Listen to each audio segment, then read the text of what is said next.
ماہنامہ دریافت سے انتخاب کی سیریز کے سلسلے میں آصف فرخی کا ایک انشائیہ جس کا عنوان ہے اپنی دراز کی طرف آصف فرخی کا انشائیہ سماعت فرمائیے۔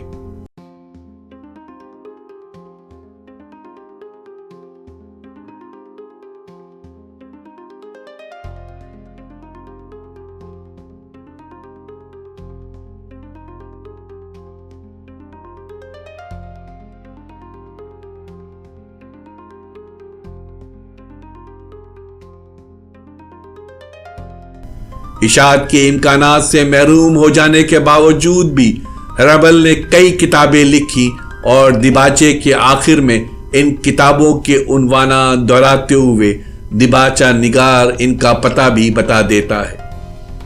اگر پراگ کی جسے ہائنریش بوئل ثقافت کا مدفن قرار دیتا ہے صورتحال نہ بدلی تو مجھے ڈر ہے کہ یہ کہانی بھی ان مسودوں میں شامل ہو جائے گی جو ہربل کی میز کی دراز میں موجود ہیں۔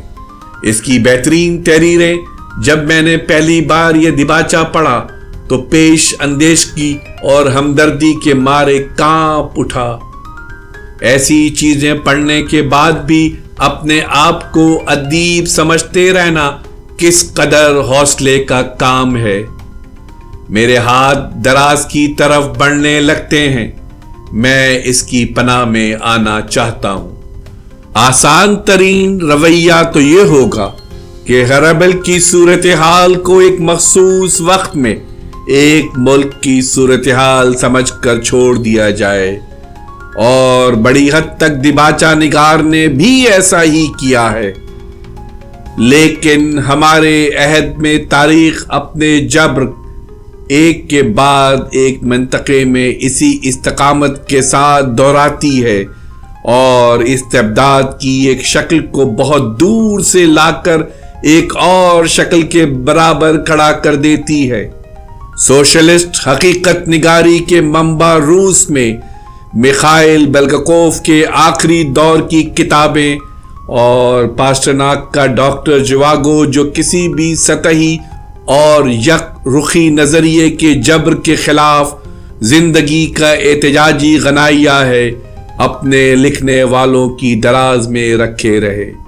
پولینڈ میں ایسی فنی سرگرمیاں غیر سرکاری سطح پر ہونے لگیں اور انتہائی طاقتور زیر زمین ثقافت بن کر سامنے آئیں۔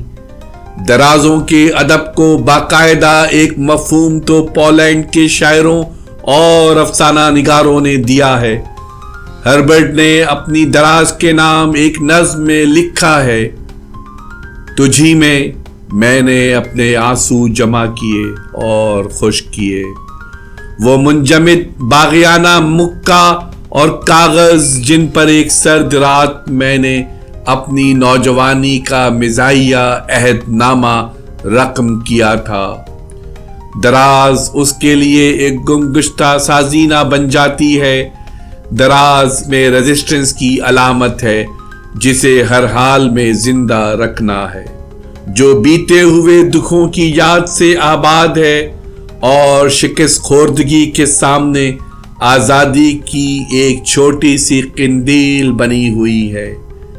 اس یاد اور قندیل کی بدولت دراز اس شہر کا استعارہ ہے جسے ہر فرد کو اپنے دل و ذہن میں زندہ رکھنا ہے۔ محاصرے میں مبتلا وہ شہر، شاعری جس کے بارے میں رپورٹ دیتی رہتی ہے، مگر یہ شہر وہاں ہے جہاں جہاں ہم ہیں۔ یہ شہر ایک چھوٹی سی دراز میں سمٹ آتا ہے۔ ہربرٹ کی نظم کا نقطۂ عروج شاعر کا اپنے اوپر یہ ہولناک طنز ہے کہ اسے آزادی سے لکھنے کا موقع ملا تو اس کے پاس لکھنے کے لیے کچھ نہ رہا۔ ہربل پہ اسکرافسکی نے شدید تنقید کی ہے کہ اشاعت کی لالچ میں اس نے دراز میں رکھے ہوئے بہترین مسودوں کو مسخ کر ڈالا تاکہ وہ قابل اعتراض نہ معلوم ہو۔ اس خیال کو محض رومانویت قرار دیا گیا ہے کہ جلا وطنی اور کڑی پابندیاں شعلہ تخلیق کو بھڑکا کر فزوں تر کر دیتی ہیں۔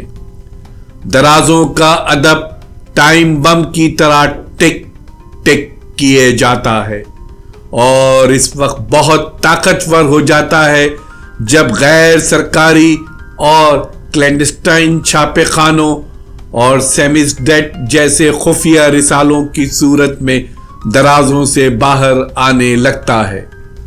پریسٹریسکا سے پہلے روس اور مشرقی یورپ میں اس ادب نے زیر زمین رہ کر بھی شعلہ تخلیق کو کس طرح فروزہ رکھا، اور ریاست کے جبر، نشر و اشاعت کی عدم سہولت کے باوجود بھی اپنی ثقافت کی اہم تر لبرل اور انسان دوست اقدار کو زندہ رکھا۔ یہ ایسی داستان ہے جس کے بارے میں کہنے کے لیے میرے پاس کچھ بھی نہیں ہے۔ میری درازوں کا یہ خانہ خالی ہے۔ میں جس معاشرے میں رہ کر اپنے آنسو سوکھے ہوئے پھولوں کی طرح جمع کرتا ہوں، وہاں ریاست اور نظریے کا ایسا براہ راست جبر تو نہیں ہے۔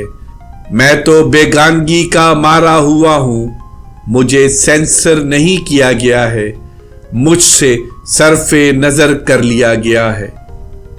مجھے پارٹی کے بیوروکریٹ سے گلہ نہیں ہے، بلکہ معاشرے کی اس روش سے شکوہ ہے جس نے ادب کو 12 پتھر باہر کر دیا ہے۔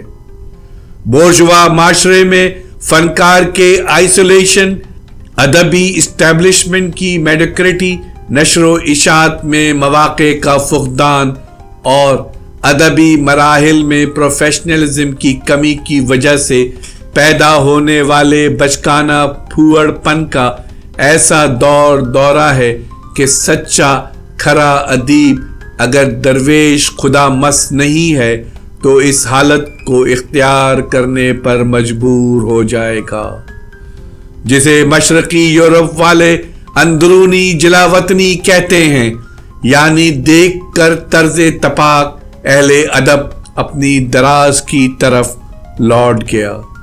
مجھے ڈر ہے کہ کاتب تقدیر یا کوئی اور با اختیار ہاتھ زیر نگرانی ریل گاڑیوں کے محولہ بالا دیباچے کا آخری جملہ نوشتہ دیوار نہ بنا دے، اس تبدیلی کے ساتھ کہ پراگ کی جگہ کراچی کا نام درج ہو جائے۔ یہ دراز ہی میرا مقدر ہے، میں اسے اپنی لازمی تنہائی، تخلیقی توانائی اور خود مختاری کا استعارہ سمجھتا ہوں کہ یہ ہمارے معاشرے میں ادب تخلیق کرنے کی جزا ہے، لیکن کبھی کبھی جی چاہتا ہے کہ کاش یہ سب کچھ کسی اور طرح ہوتا۔ اور ذیشان ساحل نے محمود درویش کے نام اپنی نظم ان الفاظ پر ختم نہ کی ہوتی، کچھ لوگ جو میری طرح اپنی میزوں کی بند درازوں کے سامنے بیٹھے ان کے خود بخود کھلنے یا کسی اور نہ ہونے والے معجزے کے منتظر ہیں۔ میں یہ انتظار اپنی دراز میں بند ہو کر رہا ہوں۔